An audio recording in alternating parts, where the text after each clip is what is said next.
Do you want to do more than follow orders? Think outside of the box and manifest your dreams? Then you've come to the right show. Welcome to the award-winning podcast, Holding Down the Fort by U.S. VetWealth. I'm your host, Jen Amos, a Gold Star daughter, veteran spouse, and entrepreneur. For Season 8, we continue our wonderful partnership with the Rosie Network to highlight motivational stories of personal growth, financial awareness, and autonomy in our military community. We're also excited to showcase our partnership with Blue Water Advisors. Well, we have a lot in store for you this season, so let's get started.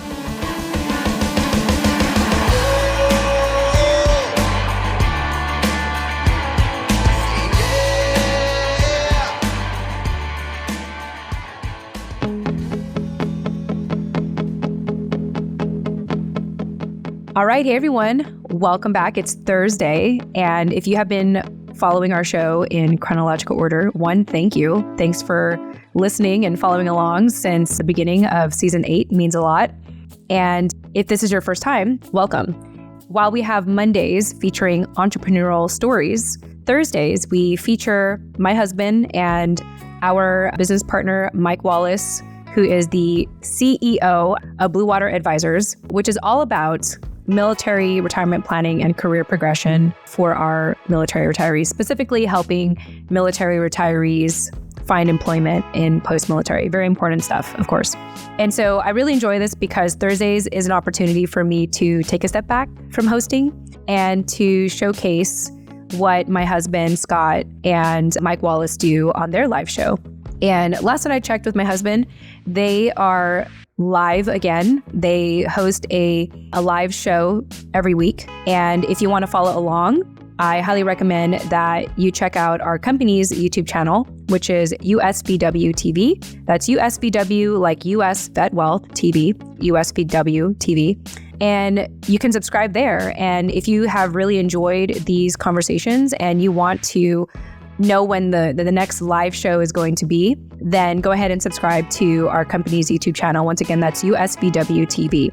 And Thursdays is an emphasis on tips and tricks for employment opportunities in post-military life. So I haven't said this yet, and it's like really funny because I'm like, this is like the episode before our grand 200th episode. But I highly encourage you, if you haven't already, because this was a live show, this is a replay of a live show, and it was intended to be a live show. If you haven't been reading the show notes, then let me tell you now that I feel like these conversations with my husband and Mike are better viewed via video, via YouTube. So I apologize that it took almost 20 plus episodes later to say that, but hopefully you've been checking out the show notes, and I had added that detail in the show notes so many episodes ago. But if this is your first time and you're thinking, what, Jen, you're telling me this whole time I could have watched, Scott and Mike talk about career progression on YouTube? Yes. Sorry, not sorry. Surprise. Available via video. I think that their show, because it was a live show, and it is a live show, is better watched via video. So fun tip for you. And I will make it a note to say that moving forward, in case this is the first time or you're continuously following our show in chronological order. All right, well, let me get into the episode, okay? This is episode 199. This is the big episode. I mean, this is what do they call the episode before the final episode, like on TV is it penultimate?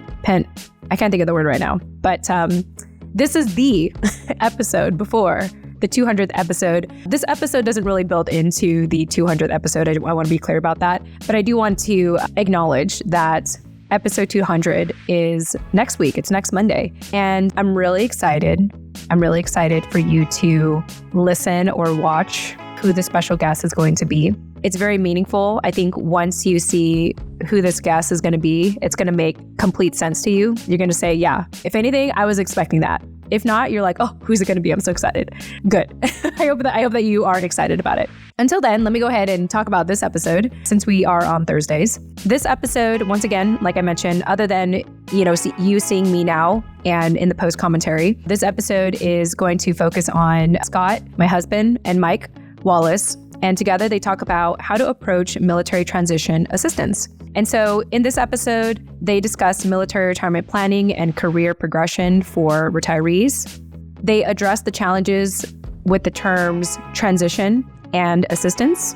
In short, they don't really like those words for military retirees. They encourage setting personal goals, such as understanding one's mission, vision, and priorities, before focusing on compensation or job fit. Lastly, Scott and Mike address what it means to pursue risky investments for building retirement savings and the benefits of professional networking.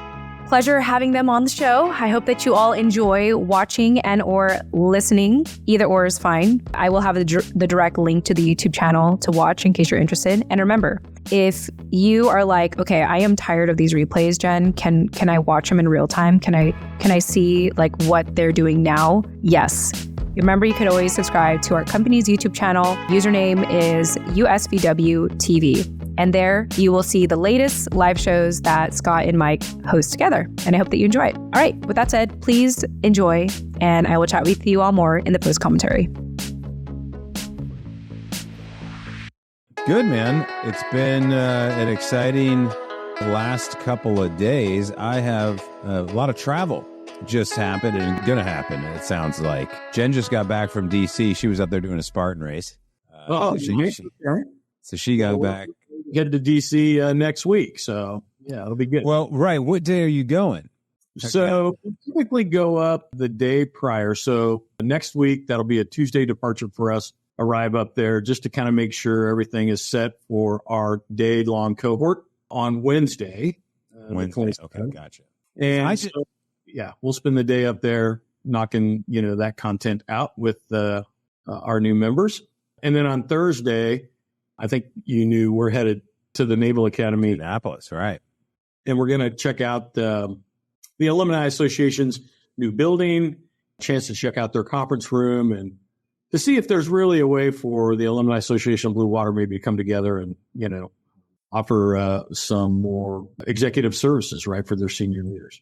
Yeah, and partnership is what it's all about. And that's kind of, what I was getting at is I might be going to D.C. now on Monday to the Rosie Network is, I think, launching a new program or cohort. And since I went through one of their very initial programs back in San Diego, and we're huge fans of the Rosie Network, and that for Jen's podcast, Holding Down the Fort, that's in collaboration with the Rosie Network. We interviewed, as well as interviewing you, and like Toby, we also interviewed current cohort members from various Rosie Network. They have programs on bases across the country. So that's cool. So I might be going up to D.C. on that one. And then I have another program. I can't quite announce exactly what's going on yet, but I might be going to Seattle, Boston, Chicago, Denver. So some cool travel plans coming up. I'll be going there to give a presentation I've been asked to give for a veterans organization, but I'd like to maybe set meetups and stuff, or maybe give some other presentations while we're traveling. So and that's because somebody found the YouTube channel and somebody found us online. So I think that same kind of thing can work for you, Mike. And the more that we see your insights out there, whether it's the Naval Academy Alumni Association, which I'll nudge any Academy grads to call the Alumni Association. Right? I mean, it's a Bible message that just like, you're Academy grad, right? I mean, Army's got them, Air Force got them, all the service academies, right? They all participate in, what's their big job for the SAC event, right? And Blue Water, this is a great precursor event for all senior leaders before they would ever, step into an environment like that, right? We help them with the knowledge and the insight on how to navigate that space. So we're excited. And I think that's what brings us to today's theme is what are the dream outcomes? And I'm going to give me a few minutes here to kind of caveat and couch this to frame kind of the story here, because I just want to share with the listeners, or whoever's going to be watching this. Scott said he's got some pop-up questions for me, so I have no idea what he's going to ask me. So I told him I'm actually excited about this. So, I'll do my best to field these no-notice questions. Well, I wanted to, kind of put you on the spot because, we weren't able to grab a kind of last-minute guest. And unfortunately, since we're scheduling this all last minute, I got to give you more of a heads up in the future. But either way, I'll just kind of ask you to go back to, how you felt when you were getting out of the military. And obviously you can glean from the hundreds of conversations you probably had in these last 3 years since starting Blue Water. So, you answer however you want, but it would be good to kind of have someone on the hot seat, so to speak. Sure. But, given that a lot of the military transition process, and let's call it transition assistance programs, and I'm a big language guy, and I think, transition's not a good word. You say it's not a good word because that's why you use career progression. Transition is just uncertainty, I agree. You didn't like it. Yeah, assistance, it's like, oh, what are you going to do for me? And that doesn't really help when this is what's the biggest problem you run into people having that guys don't know what they want to do. Say, hey, what do you want? What do you want to do? And, programs just like a bunch of check boxes, therefore it's going to work out. And it's like, well, it doesn't necessarily work out that way. And I think we should actually change the A from assistance to avoidance. Like when we're going through these cookie cutter programs, we're actually avoiding the transition. The whole point of getting out of the military is to stop following the orders, to go find your own path. And so it takes a little bit more because it's not just a next duty station. These aren't PCS orders. We treat it that way because that's the easy button and that's what we're comfortable with. It's what we're wired to do. That's our approach, right? And that makes sense. Hey, how do I translate my military skills to a pretty good paycheck? And that's all fine. And actually, I'm supportive. And that's why, it's like, yes, we need to solve those short-term problems. But there's going to be a time when you get to come up for fresh air. Yeah. And that's what the whole point is about. I know you want to be excited about military retirement. You're putting in your paperwork, but I know it's not causing excitement. It's causing more stress. And we talked about this last week. I said, when do guys actually realize how much money they're going to be making? And you're like, it isn't until month 4, 5, 6 when they start seeing the bank accounts add up and noticing the extra discretionary income. And maybe that's one of this times when you can take a breather. But you probably got to wait a couple years till you know if you even like the job, you fit, or aren't the first one getting laid off. So there's a lot of uncertainty in these few years, and that's fine. But what I've noticed over the years working with retirees is that while we might land that first experience and we might love it and be great, we haven't had a chance to really tie it all together and think, hey, what is this all for? What's next? Because the main question I do get is, the main statement I hear often is, I don't know what I want to do when I grow up. And that's not career related. Sure, you want to have a job and a job description and a paycheck, but it's really more about like, how do I want to continue to serve? And in that usually comes after the jobs and careers are over. Let's face it, it's when you're more financially independent, or what I like to say is income independent. Maybe that just means retirement. You got more time on your hands to donate your time to the community or whatever it is. And the reason this comes up is I had a conversation yesterday with a client of mine, Air Force colonel out in Colorado Springs. Mm-hmm. And we're, of course, talking about I'm always asking him for feedback. And he was like, hey, Scott, here's the main questions guys have coming out. It's, what do I do about the SBP? What do I do about the TSP? But then what can I do to move up retirement? What can I do to be done earlier? However someone defines that. Is there something so I can spend more time with my kids, so I can start my own business, whatever it is to do that next thing where they can finally actually say, hey, I'm retired. Because while your military pensions are great, sorry, we're just not keeping up with the inflation these days. Mm-hmm. And we need these second careers. And even if you saved big amounts of money in thrift savings plan, are you comfortable using it to live off of right now? Probably not. You're probably going to want to keep saving even longer and longer. So we need to have a longer outcome, a time frame to kind of think of, all right, hey, what's this next phase? I like to think of it in phases. And so we have this 2-3 year time frame to land that first job and get settled in. And hey, now I'm a civilian. I'm not in the military anymore. I get to have my choices. But what's the dream outcome? And I think we've talked about it before, that 10-year time frame. So that brings me to the big question. And I'll explain where this question comes from, because it's actually quite useful and might be useful for every conversation we have with a military retiree. But it goes something like, now imagine, again, you're kind of, you're about to go through the Blue Water cohort. Yep. You're one of your guys. And I'd say, hey, Mike, before we get started in this program, we tell you, hey, what this is all about. The question is, hey, Mike, before we get started and talk about the whole program and what we think you should do to help improve your outcomes, whether it's financial or getting a job, The main question is, if we were having this conversation 10 years from today, we met up again and we were looking back to today. 10 years from now, we're looking back. Hey, remember that first conversation we started talking about your retirement, what you wanted to do? Mike, my question is for you, 10 years from now, what would have to happen for you to feel like you've had success, whatever that means, both personally and professionally? And then there's a second part to this question. 10 years from now, what would have to happen for you as a military retiree, 06, 20 plus, 30 years for you in your case, probably about 50 years old, getting out, knowing you're going to have to start a whole new career. It's not like you're just retiring. You got to start over in that regard. That's what this is really all about now. I think you're hitting on really those first two topics that we spend time with individuals going through, right? And we get a little bit of the eye roll on occasion because the very first thing we want to talk to you about is, hey, what's your strategy? What are your personal mission, vision, and priorities?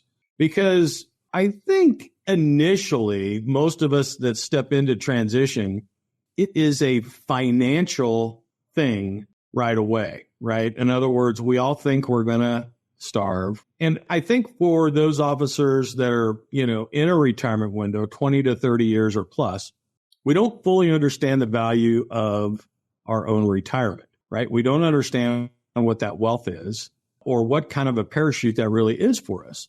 The second thing is, all of our pursuits, not always, but often are geared towards the compensation, right? We want to look and we want to zero in on compensation. And I'll even take that a little bit of a step further.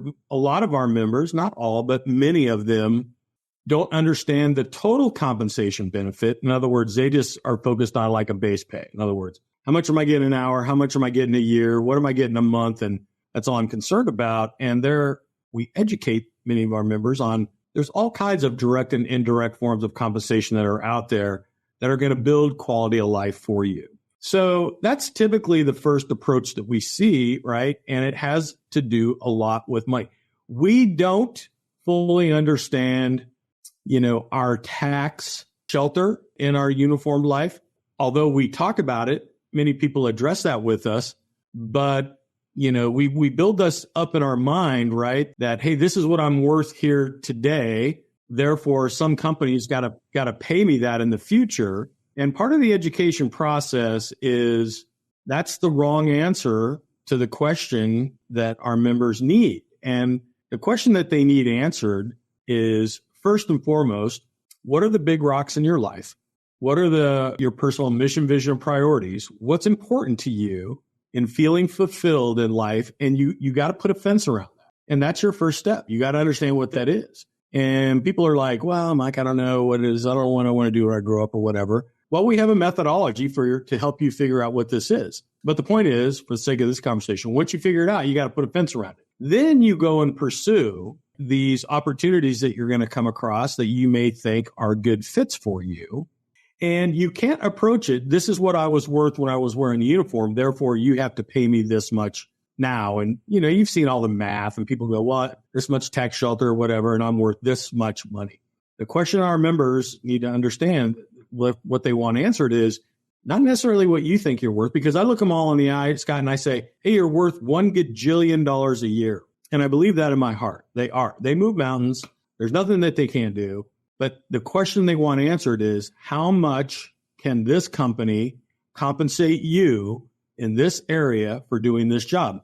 That's what you need the answer to. And then you have a decision to make. Either that helps you preserve your big rocks and your personal mission, vision, priorities, or it doesn't. And if it doesn't help you, then that's a misaligned strategy and market analysis, right? And something's got to give. Either what you're protecting's got to change or what you're pursuing's got to change. So that's the first kind of real approach. And I'll stop there. So right, yeah. So it sounds like priority is put food on the table, just making sure compensation's coming in, and I understand it. How are they thinking about it around that 10-year time frame? Or are they thinking about that? Or should they be thinking, hey, what is, you're talking about career progression. Well, if you're going to get into this, what are we looking forward to? That's what I, in the industry I'm in, you could kind of see, hey, here's how you grow your business. When you get this amount of clients, or you sell these types of products or whatever, you can kind of calculate what the math's going to be. And it gets exciting. You'd be like, ooh, oh, this is why I'm in it for the long term. I'm not just trying to get that, quick. So from a compensation standpoint, and really, given that there is so much uncertainty on, what I'm worth and all that, is it really about a maintaining lifestyle versus an increasing lifestyle? What is the kind of a purpose of the money? So that's an important question to ask as well. Yeah. As members venture through this and they ultimately land somewhere, then the realization starts to kind of come out of them. They're like, okay, I have this retirement for those who are eligible coming in at this point, but I'm now also generating this additional revenue, right? It's like the difference from taking a math problem and going to the whiteboard, but then going out and living, this real life example and watching it, come to reality in front of your eyes. You now see, okay, I am able to generate a fair amount of wealth. And for this period of time, as long as I have this employment and this opportunity, wow, what am I going to do with this wealth? And what does that mean to me? And I think, whether it's, post landing by 4, 5, 6 months, whatever it is, members start to understand. They're like, okay, they have an accelerated ability now to supersede, right? I mean, you're generating another income basically, right? On top of your retirement. And in many instances, it can really, put your investment strategy or your saving strategy or whatever it is you happen to be involved in at that time, on steroids, right? And you watch this wealth accumulation happen very quickly. And it's kind of at that point where, people live that environment and then they go, okay, and they start to refocus back on fit. In other words, what is generating fulfillment in my life? Is it what I thought it was? Wow, I just thought if I had a lot more revenue, I was going to sleep a lot easier in life and things were going to be great. Well, now I have that. I can see it. I see what the longevity looks like. Is that really what I was in pursuit of? Well, the answer in most cases is no. What you really were pursuing was freedom, right? In your execution to pursue those things that were going to be fulfilling to you, right? These big rocks over here that you put aside, but not necessarily tied to generation of an income. In other words, you're going to put some away for some period of time. And now if you want to go out and start your own business, now you want to go out and go, hey, I want to turn my hobby into work or work into a hobby or whatever it happens to be. Hey, I want to open up a guide service. I want to open up, I've always wanted to get into the real estate business, right? But I just didn't think, what fun things, or do you want to give back? In the case of, my own example, coming back from Amazon, Seattle, right? Okay, great. Came back here. All right. At some point, more is just more. What do we want to do? We want to build a structure, and I want to help individuals step through career progression, especially those senior leaders who are the largest underserved demographic out there. And we want to remove the fog of war and make that easier for them. And we want to do it in an environment that makes them feel comfortable, that they can be a part of. And ultimately, we can build this together. That is what I wanted to pursue. But yet I had to go through corporate life for a period of time and then contract and consulting work here on the East Coast for a time. And then it kind of hits you, hey, this is going to work out. We're okay. Now, what do I want to pursue? Right. Well, let me ask you this. Before you joined Amazon and went that path, obviously you weren't planning, doing Blue Water Advisors at that time. And heck, Amazon, that whole experience is part Absolutely. Of what allowed you to do that. Did you have any inkling of, hey, one day I'd like to start a business? I've had some ideas in my back pocket. I might have even tried some things in the past. Were you open to that at all? Just to be prepared for it, just in case? And if not, how would have things changed for the way Blue Water manifested, maybe, had you kind of just thought about it a few years earlier, just to, maybe one day I'll tap out and go on my own. I don't know. Were you thinking that way at all? Would you think that was going to come? No. Even the consulting thing, not even Blue Water, just to be in, I call it income independence. Like, you don't need to work for somebody else unless you want to go be a contractor. Maybe you take a job for a couple of years, but that's what being retired is. But you didn't want to stop, right? Until you found the thing, Blue Water. That came out of nowhere, right? Yeah. And I'll be honest with you, Blue Water, in execution, right? It was literally individuals seeking, me out or my partners out. It was just this unending stream.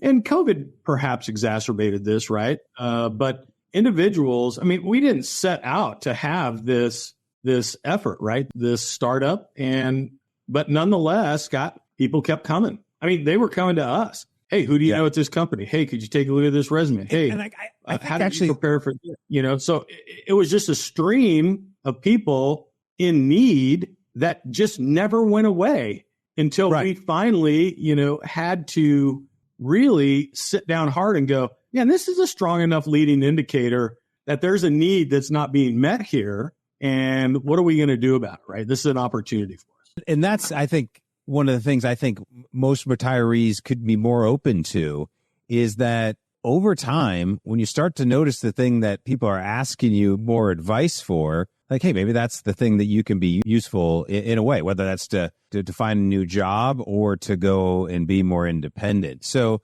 prior to retirement, when you were thinking the 10-year mark, what did you think 10 years out from military retirement? What did you think life was going to look like? Were you still going to be working, or were you planning on doing the hard, 5 years, save a lot? What was your original kind of thoughts? Well, for me, and I can't say this is the same for everybody, but sure. For me, I was going to step into this career progression time. I was going to do everything in my power to find and identify a good fit. And then I was going to, generate that income. And I think you're wise to look at this 10-year period of time. That's kind of what most people zero in on, because it's an opportunity to accelerate, your war chest, right? Yeah. Those are your words, right? It's a great opportunity to do that. I can continue to meet need. I can continue to preserve everything in my life, but everything that I can generate above that line, there's a period of time that I'm going to sink into the war chest, right? And most people zero in because most senior 05, junior 06s, right? And that's a large part of our demographic, zero in on, all right, I'm, 48 to 52, whatever that is. Okay. Hey, I've got about 10 years of some earning potential in front of me. The reality is, as well as I do, if you wanted to earn beyond those years, you absolutely could. Our demographic, very healthy if they want to do that. But it's a good one to initially set your sights on. And that's what a lot of them feel comfortable having that conversation in that 10-year. But something happens along that path, right? Depending on what job you step into and how fast you're able to accelerate, your earning potential, right? All of a sudden you wake up one day and you go, and I'm living in the house that I always wanted to live at, and I have no house payment. My wife is driving a new car. I've got my car. I have no car payments. Kids are already through school. I don't have any bills. I don't have anything. And now what, right? You're like, how big do I need my box? And really, how big do I need the war chest to supplement and secure this lifestyle as I go forward? And I think that might be a unique conversation for all members. I don't think there's no two answers that are going to be the same. But in general, right, I think along that first track of about 10 years, people realize, okay, I've maybe got more flexibility in my life than what I thought, right? I'm going to talk to smart guys like Scott. You're going to reassure me that going through these plans and these options with SBP or not SBP, or, what do I do with this? Okay, the war chest is built and now you're going to be fine.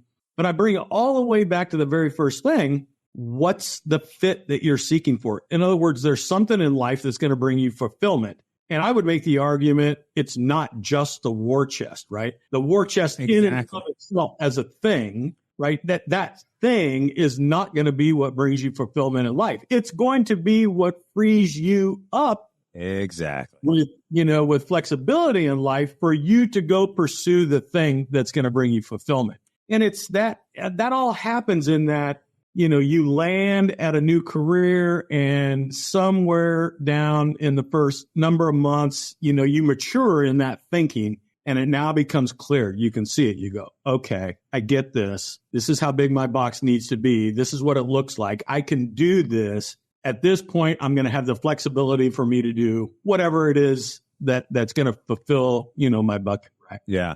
I mean, wow, you could have said it better. The purpose of what the war chest is for, it's to give options and flexibility without the risk and uncertainty that already happens with military transition. Entering the civilian world is, scary enough. But the good news is, hey, as a military retiree, you got a lot going for you. You got the networks, you got the pension, you got the VA disability, you got the pats on the back. Like, let's keep, whether or not you can translate your skills or not, directly into the next job. What I've seen is there's really a couple different types of people. I might not couch everybody here, but for those who don't have that kind of just, again, that, hey, I like the 10-year. I can give myself a good another 10 years. I'd like to have it figured out, whatever that means around that 10-year mark. For those who don't have it, it seems to me their intention is just simply make numbers bigger, so I can buy more car, more house. And that's how you end up with all the McMansions around DC, right? It's just, all right, I don't really have to do much in my government job. I'm 70 years old and they're still paying me good, so I'll keep going in.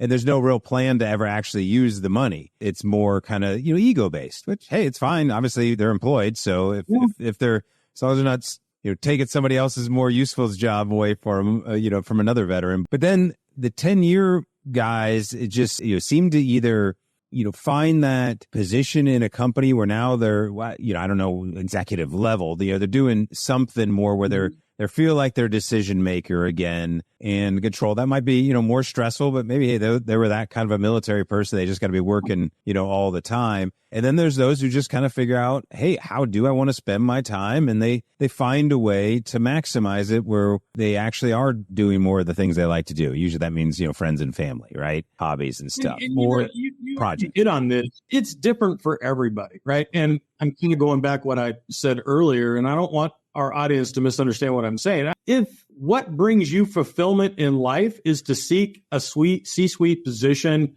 or a senior directorship in a major defense industry company, then pursue that if that's what brings you happiness. Yeah, but what I was trying to convey was you don't have to pursue that if, at some point in time, as you don't assume that's work. It's not like in the military where it's just like, here's your career path because of the rank structure. Like, it's not that at all. Exactly. We got to be more open to different ways of just because you're executive doesn't mean you're making more money, than being in a different, it all depends. There's a lot of ways to make a lot of money without a lot of responsibility. It really does come back about those big rocks we talked about, right? Let's talk about quality of life. We have a lot of members, they'll come to us and they go, hey, I've done 11 deployments. I've been married for 34 years, together for about 7. And, I don't want to live my life like that anymore. And I want to pay it back to the family. And I've done all these things. I go, hey, those are great big rocks to secure here. And then they turn right around and they go, all right, I'm seeking a senior director, at blah, blah, blah. And, I'm going to be burning it at both ends. And, hey, but it's great comp, Mike. And this is awesome. But I'm like, yeah, like, wait a minute. Like, this is what you said, and this is what you're pursuing. And again, it's not for me to say one is right or wrong. Right. I point out the misalignment of those discussions. And it's usually something has to change. Either what you're pursuing's got to change, or, hey, this isn't as important to you as what you thought it was. Yeah. Right? Does that make sense? Yeah, absolutely. Because I was just talking to a buddy of mine, Navy 05. He's just like, I got my next duty station list. It's either way over here in the middle of nowhere, way over there, or it's this job I don't like. And you always think of the negatives of the potential duty stations you're going to get assigned to.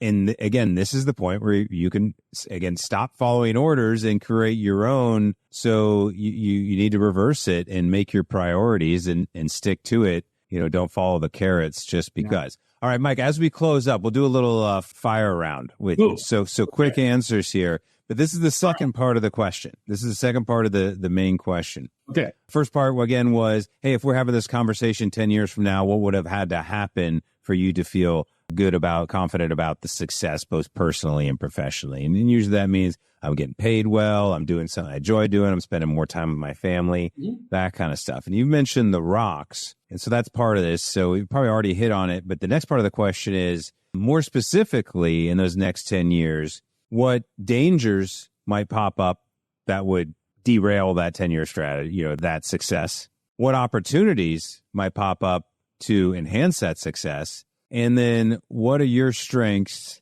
that you can lean into? So I'm thinking, one or two quick answers, what's the main danger that pops up for retiree that derails this whole, it's called that 10-year strategy, 10-year war chest. Just be like, all right, I'm going to work, try to find something meaningful. In the meantime, sock a lot of money away and eventually, be done, whatever that means, 10 or so years from now. What's the one thing that derails all that, do you think? Ego? Oh, it's the biggest danger. You're making me think hard here. So, I think it's that lake trout, right, syndrome, some shiny object, right? For some individuals, it might be a pursuit of a little bit more risky of a venture than really what they're knowledgeable on pursuing. We have some members that are excited about private equity, venture capital. A lot of that kind of stuff can look really sexy on the outside. And in execution, right, when you get in there, don't misread me, it can be life-changing, but it can also take a lot of time and result in, sometimes, not a lot of return. And that can be, potentially a risk to your war chest, right? The other thing, that might be a risk or a threat to your war chest is you don't acknowledge it and you don't define it enough. And you think you're on, old term, we use glide slope. And now all of a sudden I realize, oh, wait a minute, this isn't a 10-year plan. It's actually, an 18-year plan. And I miscalculated, right? And for a situation like that, now you're going to ask me, what would that look like? And I'm going to tell all the listeners and the members here, go talk to Scott. He'll tell you what that is, right? Where you may, have not really thought about everything that plays into this. And that's conversations that they would have, with a trained individual like yourself that can bring clarity to some of those threats, if that makes sense, right? And most of all of those things, Scott, as well as I do, you just got to do a little bit of thinking about it, right? You don't have to obsess about it. You have to drop anchor in these worlds, but you do just have to have a little bit of awareness about it. And mostly it's about thought. It's about, what do you want your life to look like? I use the vernacular, how big do you want your box? If you want a refrigerator box, man, maybe that strategy is going to be a little bit different. But if you're happy living in the box you're living in right now, it may not be that much of a stretch for you, right? Yeah, I mean, what comes to mind, the way you kind of mentioned, especially the chasing shiny object syndrome, that's what I have, of course. But, I'm an all-in entrepreneur in the sense that, I have to make the income by through finding a customer. And so the opportunity for a military retiree to make a lot of little mistakes, just trying to have experiences without what ends up happening is because for a lot of sales organizations, and I don't know if private equity is always like this, but a lot of that is just go gather funds. It's kind of like raising funding for a nonprofit or for a college, being a fundraiser. Mm-hmm. You're trying to, so you got to learn those. That's what I always talk about. Hey, why aren't we learning sales and marketing skills of the military transition programs? Because it can be lucrative, but that's where you have to truly understand the idea of controlling the source of your income, that you are 100% responsible, for making a deal work out. So rather than jumping all in, there's ways, and you got to go explore this. This is where curiosity comes in. How are the ways I can, try to not make big, sometimes you got to throw some skin in the game. But if you're thinking as a learning experience, rather pay, this is the tuition. Maybe I invest a little bit of time into a course to learn a new skill, or some way I'm involved, getting involved in a business, or maybe I'm trying out private equity, but not going all in, having a job, a regular job, getting into real estate or financial professional world. Like I would never tell anybody to go all in like I did, because it's too uncertain, especially in this economy. I mean, you might be the greatest thing for sliced bread, but there's just way too many variables right now. Yeah. There's another risk that we talk about in our cohorts. And, we're all A-type personalities. We're stepping up to this time in our life. And as well as I do, everybody just wants to go. Let's just move out and let's get going in this direction. And while I absolutely applaud that self-motivated, go get 'em kind of attitude, you need to have the little bit of a pause. And it needs to be centered around you identifying that good fit. Because if I could generalize and stereotype our membership, the one thing, I know for sure, and again, we tell them, we go, look, I can't promise you that the first thing you pick and where you land will be the best fit for you. But I also look everybody in the eye and I say, make no mistake about it. That's the goal, right? I mean, I want you to take the time. I want you to understand what's going to be a great fit for you. And then I want you to big game hunt it, pursue it, and land it. If you understand the pedigree of the member that walked through our door, if they land someplace, there is one thing that is absolutely clear in my mind. They will not stay if they are not fulfilled. They will not spend a day longer there. If they're miserable and that individual wakes up every morning and hates what they're doing because it's not fulfilling to them, they will leave. They will find something else. And I kind of couch that into a little bit of your words like what's a danger, what's a threat out there, because that's time. That's time that you're going to thrust yourself back out. You're going to go back through the career progression process again. You're going to have to reassess what your, mission, vision, priorities. You're going to reassess good fits, and then you've got to pursue it and land it.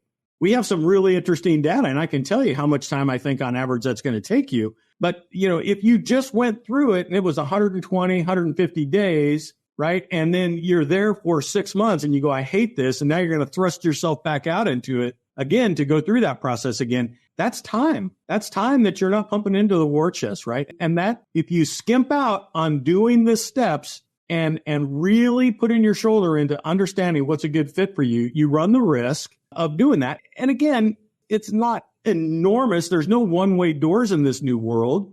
But the fact of the matter is it does remove time from your calculus. And time, as you know, right, in execution is key to building the war chest, right? So yeah. Anyway, the time can sneak up on you, but that's why we just try to share the awareness of, hey, and that's kind of get to the last part of the question. We can roll through this real quick. What is the opportunity? We've hit on it so often. The opportunity is that more opportunities will present themselves if you allow that. If you give yourself the awareness, stay in the network. That's why you keep the network, so you can learn what is happening. Like you're going to find it. You're like, wait, you're doing what now? I didn't know that was a career. I didn't know you could. It's just that's why networking is so valuable. Just learn what other people are up to. That's why doing. Anyways, the last thing, the strengths part of this is that network. The fact that if you learn the skills and you understand what it means to get value, give value and be curious and genuinely be helpful and be well connected so that you can easily introduce people to people they're looking for. That's the strength of, having served in the military, because we just get that nice little thing we can reference all the time. So if we want to get that opportunity to build a war chest, so you could maybe retire early. Like if you want to truly maximize your military service, sure, you can avoid paying for SPP and all that. But the real maximization isn't just your pension. It's, how is serving in the military going to get me to that next phase of life so I could ride off into the sunset and feel like, hey, I did it. I served my country and I was a good old American. And, now you're looking for the next, whatever is going to fill your bucket, right? You're going to find that. Yeah. So, well, cool, man. And we're happy that you're there to kind of answer all the hard questions. You do the math in public, Scott, and you walk them through I'm putting together a new version of our program. And I mean, this year has really been just kind of, update on what we're about to launch. This year's been a big testing. Obviously we had the book come out in our membership platform, but in presenting and designing our solution, we've kind of, upgraded what our solution is. And, the war chest, how do we describe that in a way that can be more useful? So I learned a lot from our seminar a few weeks ago. I've totally revamped, got a different approach. All that stuff is always good content. I'm always going to use the slides, to present, and we're going to just keep doing more and more videos, whether on the portal or here on LinkedIn and YouTube. So we've got a bunch of financial topics that we're going to start rolling out and doing micro lessons and webinars and stuff. So that'll be exciting. We'll have it hosted and let people know, how to find it. But cool. Anything else to announce for now? Yeah, I'll probably miss you next Tuesday. Just a mental note. Yeah, absolutely. Right. So keep your fingers crossed. We're going to, knock out another career progression cohort with our newest DC members, right? Well, all right, man. I'm about to jump. We're going to do a live training inside our portal. Just let people know that's what we do inside the Military Retirement Blueprint. It's a platform for additional education. I'm going to do one right at 4 p.m. Today, but you can always go in and watch the recordings at militaryretirementblueprint.com. And that's where we'll also be hosting once we get it launched. But the networking accelerator program that I want to work on with Mike to, what are the 4 pillars of networking so that we can take advantage of, all those benefits we just talked about. Hey, you're a military retiree. I need to network so I can get my name out there, but also learn what else is out there to do. That's the advantages of it. You can strategize it, how you do it. So I'm excited to add that value to your members, to my clients, to other people out there. It's like, it's a no-brainer. I love it. Appreciate your partnership. Yeah, it's awesome. We love it. Yes, sir. All right. Well, all right. Yeah, take care. Okay.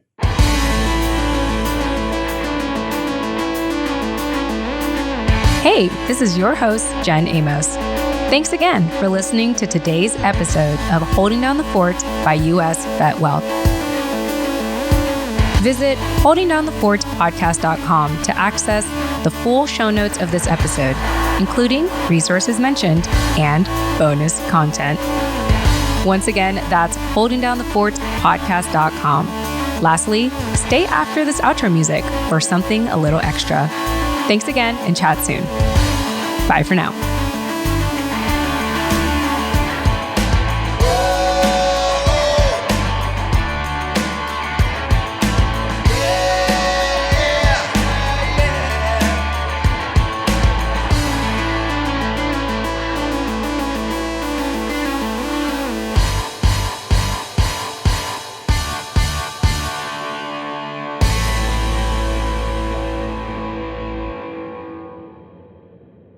Hey everyone, thank you for hanging out with me in the post commentary, and I hope that you really got a lot out of this conversation with Scott and Mike in regards to how to approach military transition assistance. If you've been watching this in chronological order, you'll know by now that Mike Wallace prefers to use the word career progression instead of military transition. And I hope that inspires you to look at your own military transition / military retirement differently. Of course, if you want to get a hold of Scott or Mike, you can check out the show notes of this episode or visit our website, holdingdownthefortpodcast.com, and do a search of episode 199, which, by the way, if you're listening to this the time it gets released, it's typically the first episode that is at the top of the website. So the website will always organize the episodes based on the most recently published episode. So maybe that way you don't really have to use the search bar, which again is another thing I feel like I should have said like 20 episodes ago, but here we are. So yeah, I hope that you reach out to them. You can add them on LinkedIn. You can check out the Blue Water Advisors website. Just such an incredible partnership with Blue Water Advisors and our company at US VetWealth. And I really hope that you all have gotten a lot of value from this conversation. All right, so shifting gears here. Next episode, Monday, is going to be our 200th episode. I just have to say, wow. Wow. That's all. I just have to say, wow. And I guess you could say I'm like humbled. I'm like humbled that we made it this far. And I want to stress again that it took a village to get here. So, thank you to my team at US VetWealth. Thank you to my editor, Dennis. Thank you to, I'm acting like I'm receiving an award right now. It's okay. I can give myself my own reward, give myself a pat on the back, right? Give myself flowers, as some people would say. But yeah, I just want to thank just my support system, my team, my husband, the Rosie Network, Blue Water Advisors, just everyone who has been involved in the show, past, present, future. We do this all for the love of the military community.